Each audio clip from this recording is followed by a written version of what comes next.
श्रीगुरुभ्यो नमः। वन्दे लक्ष्मीपतिं देवं शङ्खचक्रगदाधरं विद्यामूर्तिं हयग्रीवं शब्दार्थं ஞானலப்தயே. நண்பர்களே வணக்கம். வரக்கூடிய புதிய வருடம் தமிழ் வருஷம் குரோதி வருஷம் என்ற நாமதேயத்துடன் இந்த புதிய வருடம் ஆரம்பமாக உள்ளது. இந்த குரோதி வருஷத்துக்குரிய பஞ்சாங்க பலன்களாக தற்சமயம் காணுவோம். ஸ்ரீ குருभ्यो நமः. ஸ்ரீ கிருஷ்ணாய பரபிரமணே நமः. ஸ்ரீ பிரசன்ன வெங்கடேசாய நமः.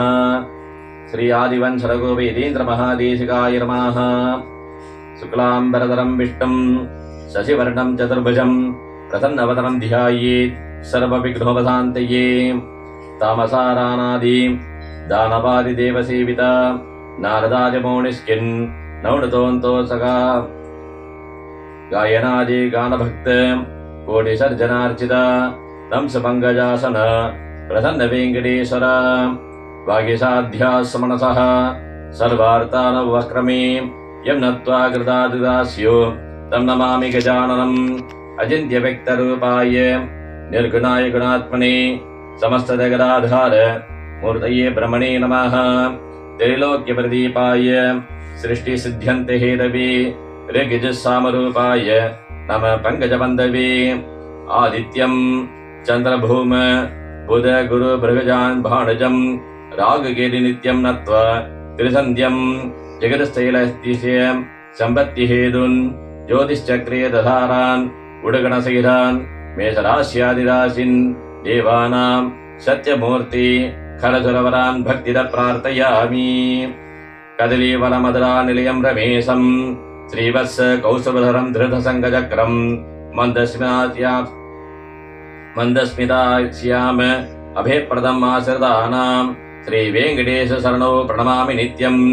श्रीवेङ्कटेशमतिसुन्दरमोहनाङ्गं श्रीभूमिकान्तमरविन्ददलायदाक्षं प्राणप्रियं परमगाणां पराशिं ब्रह्मेश वन्द्यामृतं वरदं नमामि.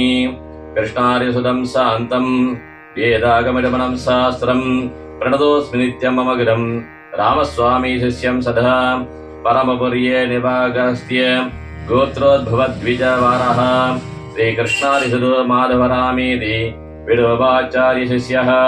वाक्योक्त्यप्रकारेण शुद्धः गणितं सद्गुरोराज्ञ प्रत्यदं प्रकटीकरोमि सर्वेषां पञ्चागमेदिदं. श्रीक्रोधिनाम संवत्सरस्य वाक्योत्तरीति मेघोद्भक्ति नवनायक राशि संचार निर्णयागं संक्रांति फल वृद उत्सवादिनिरूपकं ग्रहाणां वक्रवक्रात्य गोदयास्यम्य फल निरूपकं चेदं मया नूतन पञ्चाङ्गं लिख्यते. கதாப்தங்களும் வர்த்தமானாப்தங்களும் சிருஷ்டியாதி கதாப்தங்கள் 196,08,53,121.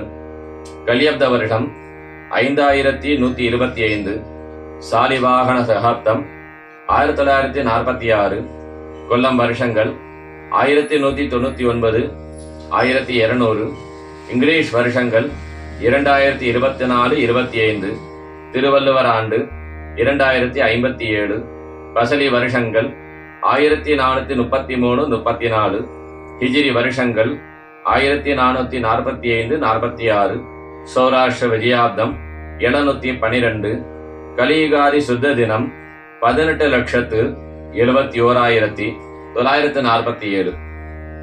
நவநாயகர்கள் ராஜா செவ்வாய், குதிரைகளுக்கு அதிபதி மந்திரி சனி, யானைகளுக்கு அதிபதி சேனாதிபதி சனி, பசுக்களுக்கு அதிபதி சஸ்யாதிபதி செவ்வாய், பிரஜைகளுக்கு அதிபதி தானியாதிபதி சந்திரன், ஒட்டகங்களுக்கு அதிபதி அர்காதிபதி சனி, பட்சிகளுக்கு அதிபதி மேகாதிபதி சனி, விருட்சங்களுக்கு அதிபதி ரசாதிபதி குரு, சர்ப்பங்களுக்கு அதிபதி நீரசாதிபதி செவ்வாய், கிரகங்களுக்கு அதிபதி பசுநாயகன் பலபத்ரன், பிராணிகளுக்கு அதிபதி.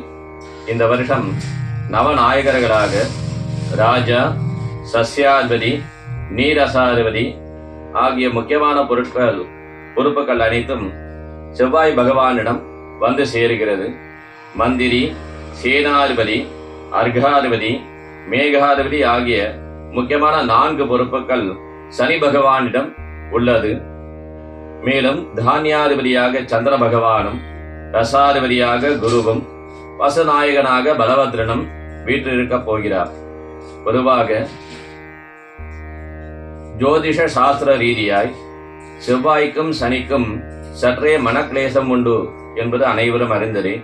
அதன்படியாக ராஜாவாகவும் செவ்வாயாகவும் மந்திரியாக சனியாகவும் வருவதினால் வரக்கூடிய இந்த குரோதி வருஷமானது ராஜாவுக்கும் மந்திரிக்கும் ஏற்படக்கூடிய மனக்லேசம் ரீதியாய் ஏற்படுவதால் ஒவ்வொரு மக்களுக்கும், ஒவ்வொரு ராஜ்ய பரிபாலனத்திற்கும், ஒவ்வொரு வீடுகளுக்கும் மனக்லேசமானது உற்பத்தியாக மிக வாய்ப்புள்ளது. ஆகையினாலே தம்பதிகளுக்குள் சின்ன சின்ன சச்சரவு, அதே மாதிரி நாடுகளுக்குள் சண்டை, அதே மாதிரி மாநிலங்களுக்குள் கருத்து வேறுபாடு இத்தியாதி வைபவங்கள் நடைபெறுவதற்கு நிறைய வாய்ப்புகள் உள்ளது.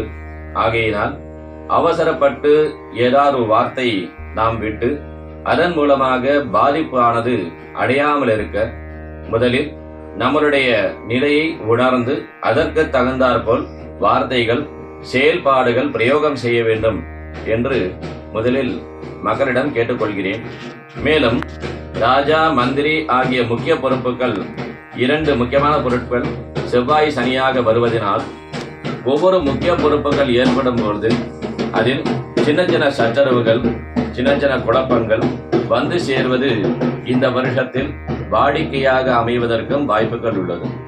ஆகையினால் ஒவ்வொரு விஷயங்களும் தீர்க்க ஆலோசனையுடன் செயல்பட வேண்டியது அவசியமாகிறது. மேலும் அனைத்து பலன்களும் மேற்கொண்டு பார்ப்போம். வருண மேக பலன். இவ்வருடம் விந்தியமலைக்கு தென்மேற்கில் வருணன் என்ற பெயரில் மேகம் உற்பத்தியாகி 60 யோஜனை உயரமும் 100 யோஜனை அகலமும் கொண்ட மரக்காலால் 2 மரக்கால் மழை பெய்யும். அதில் 10 பங்கு மலை காடுகளிலும், 7 பங்கு கடலிலும், 3 பங்கு பூமியிலும் பெய்யும். அகோரமான இடி மின்னல் காற்றுடன் கூடி மலை காடுகளிலும், தேசங்களிலும், சமுத்திரம் வரையிலும் அதிகமான மழை வர்ஷிக்கும். இவரிடம் தீர்த்த அதிபதியாக இருக்கக்கூடிய வருண பகவானே மேகத்திற்கு அதிபதியாக வருவதனால் பொதுவாக ராஜா ஓரிடத்தில் வர வேண்டும் என்றால் உடனடியாக வருவது சாத்தியமல்ல. அதற்குரிய ஏற்ற இடம், அவருக்குரிய தன்மை எங்கு உள்ளதோ அங்கேதான் ராஜா குழுவிட்டிருப்பார். ஆகையினால் இவ்வருஷமானது எம்பெருமானுடைய கிருபையினால் மழையானது உற்பத்தியாகும். மேலும் ராஜாவாக இருக்கக்கூடிய வர்ணனே இவ்வருடத்திற்கு மேகபலனாக வருவதனால் அவருடைய குணாம்சம் ரீதியாகத்தான் ஒவ்வொரு மழையும் கிடைக்க பெறும். ஆகையினால் வரும்பொழுது அதிகப்படியான மழையும் அல்லது சற்றே மழை குறைவாகவும் இருப்பதற்கு வாய்ப்புண்டு. மேலும் இந்த வருணமேக பலனாக 2 மரக்கால் மழை பெய்யும் பூமி முழுவதும் ஒரு வருடத்திற்கு சேற்று. அந்த மரக்காலின் அளவானது 60 யோஜனை உயரமாக, ஒரு யோஜனை என்பது 1.82 மைல் என்று ஒரு கணக்கு உள்ளது. அதன்படியாக 60 யோஜனை உயரம் 100 யோஜனை அகலம் என்று கொண்ட மரக்காலால் 2 மரக்கால் மழை பெய்யும் என்று கணக்கு பஞ்சாங்கத்தில் உள்ளது. அதில் 20 பங்காக பிரிக்கும் பொழுது அதில் 10 பங்கு 10 பங்கு மலை காடுகளில் பெய்யும், 7 பங்கு கடலிலும், 3 பங்கு பூமியிலும் என்று சொல்வதனால் நம் ஜீவராசிகளாக இருக்கக்கூடிய அனைத்து மக்களும் வாழக்கூடிய இந்த பூமியில் 20 பங்கில் 3 பங்கு மட்டுமே மழை கிடைக்க பெறும். ஆகினால் வரும் இந்த குரோதி வருஷத்தில் நீர்நிலைகள் காப்பாற்ற வேண்டிய ஒரு சூழ்நிலை. அதேபோல் மழை பெய்யும் பொழுது அதை தேக்க அணைகள் அனைத்து விதமான கட்டுக்கோப்புடன் இருப்பது அவசியமாகிறது. தேவை உள்ள நேரத்தில் அந்த நீர் திறப்பு ஏற்படுவதனால் நதிகளிலும், கண்மாய்களிலும், வாய்க்கால் என்று சொல்லக்கூடிய அந்த நீர்நிலையிலே ஏற்படக்கூடிய நீரின் மூலமாகத்தான் ஒவ்வொரு மக்களுக்கும் அனைத்து விதமான பலனும் கிடைக்கும். ஆகையினால் முன் ஏற்பாடுகள் செய்ய வேண்டியது அவசியமாகிறது. மேலும் அப்படி கிடைக்கக்கூடிய மழையானது அகோரமான இடி மின்னல் காற்றுடன் கூடி என்று ஒரு வாக்கியம் கூறுவதினால் பலத்த மழை கனமழையாகவே வந்து சேரும். விந்தியமலைக்கு வடக்கே ஸ்ரீ நல வருஷ பலன். பயிர் விளைச்சல், விலைவாசிகள், மழை மத்தியமமாகும். ராஜாக்களுக்குள் பரஸ்பரம் கலக்கமும் ஏற்படும். பசுக்கள் விருத்தி அடையும். பூமியில் பயங்கரமான அக்னிபீதியும் உண்டாகும். வட இந்தியா என்று சொல்லக்கூடிய விந்தியமலைக்கு வடக்கே ஸ்ரீ நல வருஷத்துக்குரிய பலன், பயிர் விளைச்சல், விலைவாசிகள், மழை ஆகிய 3 வகையிலே மத்தியமமான பலன்களும், ராஜாக்கள் என்று சொல்லக்கூடிய ரீதியாய் முன்பு கலிங்க தேசம், மதங்க தேசம் என்று அனைத்து விதமான தேசங்கள் தற்சமயம் மாநிலங்களாக மாற்றப்பட்டுள்ளதால் அந்த மாநிலங்களுக்கு அதிபதிக்குள் பரஸ்பரம் கலக்கமும் ஏற்படுவதற்கு வாய்ப்பு. பசுக்கள் விருத்தி அடையும் என்று சொல்ல ரீதியாய் பசுக்களுக்கு எந்த ஒரு பாதிப்பும் இல்லாமல், உயிரினங்களுக்கு எந்த ஒரு பாதிப்பும் இல்லாமல் நிம்மதியான வாழ்வாதாரம் கிடைக்கிறதுக்கு நல்ல வாய்ப்பு உண்டு. மேலும் பூமியில் பயங்கரமான அக்னிபீதி உண்டாகும் என்று சொல்லக்கூடிய ஒரு வாக்கியம் இருப்பதினால் இந்த வட இந்தியாவிலே ஆங்காங்கே அக்னி சம்பந்தமான, அதாவது நெருப்பு சம்பந்தமான பாதிப்புகள் வருவதற்கு வாய்ப்பு உள்ளது. விந்தியமலைக்கு தெற்கே ஸ்ரீ குரோதி வருஷ பலன், பயிர் விளைச்சல் குறைவும், தம்பதிகளுக்குள் அரசர்களுக்கும் ஒருவருக்கொருவர் விரோதம் உண்டாகும். தென்னிந்தியா என்று சொல்லக்கூடிய விந்தியமலைக்கு தெற்கே நடப்பாண்டாகிய குரோதி வருஷத்துக்குரிய பலன், பயிர்கள் விளைச்சல் குறையும், தம்பதிகளுக்குள்ளும் அரசர்களுக்குள்ளும் ஒருவருக்கொருவர் விரோதம் உண்டாகும் என்ற வாக்கிய பிரகாரம் ஏற்கனவே செவ்வாய், சனி ஆகிய 2 முக்கியமான பொறுப்புகள் எடுத்த ஒரு நிலை கலக்கமான சூழ்நிலை என்று ஒரு வார்த்தை நாம் பார்த்தோம்.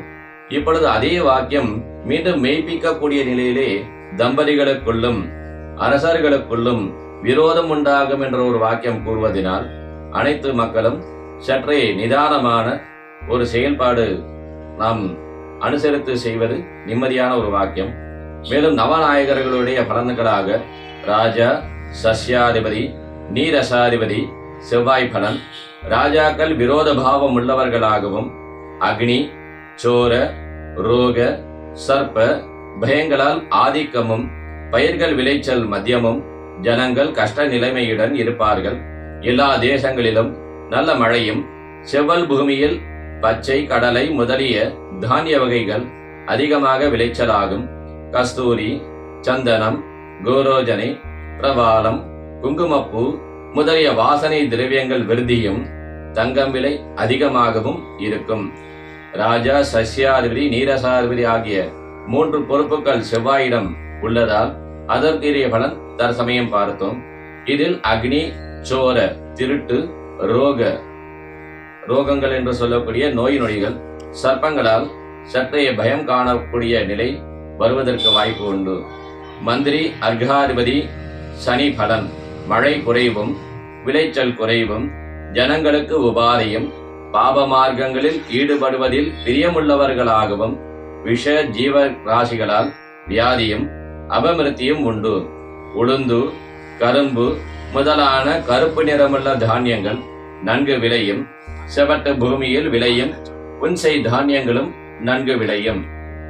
மேகாதிபதி, சேனாதிபதி சனி பலன்கள், பயிர்கள் விளைச்சல் குறைவும், அகவிலை குறையும், பிராந்தியங்களில் கண்டமழை உண்டாகும். நீலவர்ண தானியங்கள் அதிக உற்பத்தியும் பலனும் உண்டாகும்.